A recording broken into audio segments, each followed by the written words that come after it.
Conscious self-aware leaders, when we talk about this self-awareness, we talk about being able to lead from a place inside of us where we're whole, that we lead from our values, we lead authentically, we lead as human beings, and we hold ourselves accountable to those things that we say that we're going to do.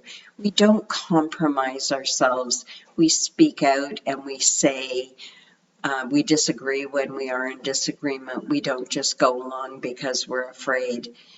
We also are different in our communication when we're conscious. We listen to others differently. We listen to others with an intent of truly understanding them, not just listening to try and persuade them to our point of view or to get them on side with us. We do all of this by being in tune with ourselves and staying whole and on purpose.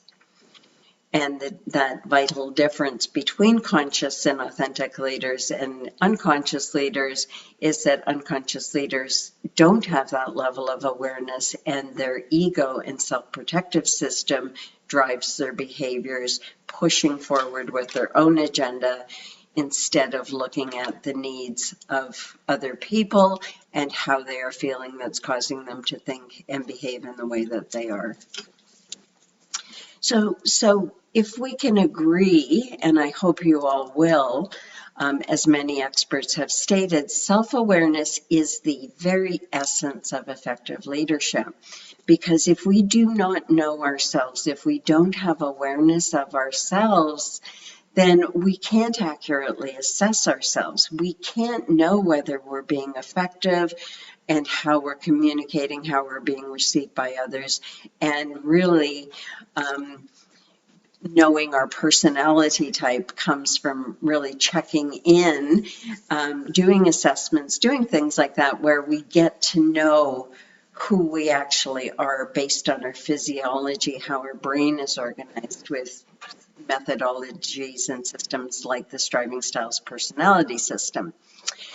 And so being self-aware, a leader can consciously influence the situation and the potential climate of people, the group, the culture that they work in, because they're coming from that place of being solid, aware, and not being swayed by the needs of others or the fears of others in the context of a situation.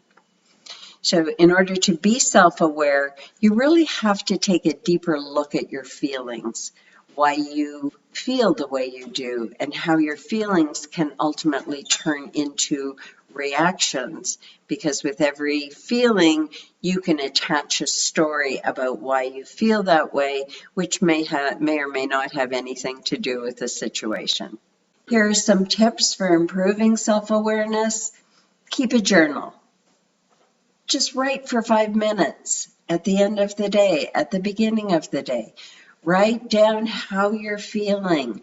Write down what you're thinking about and what is front and center in your mind. And if you haven't already, define your values. You need definition around personal behavior. We tend to create values for our organizations without creating our own and being in touch with our own values and what is really most important to us. Make sure you have your goals, plans, and priorities to keep you future focused and keep your behavior in alignment with what you want to do and what you want to create. Perform daily self-reflection.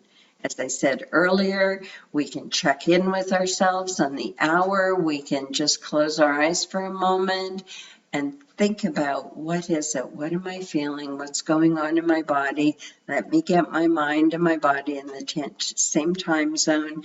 Let me give my inner self a little bit of attention, because it is that inner self that we are so very used to neglecting.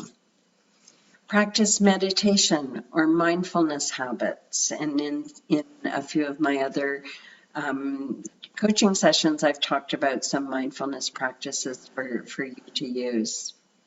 Get to know yourself by taking the Striving Styles. It is the very best of the systems, not just because Heather and I created it, because it gives insight into the emotional drivers of behavior, the reason why you behave the way you do, your self-protective behaviors versus your self-actualizing behaviors, to really get a solid roadmap to building self-awareness over time. And of course, you can always ask others for feedback about yourself, because you never want to have that disconnect between who you think you are and how other people are perceiving you.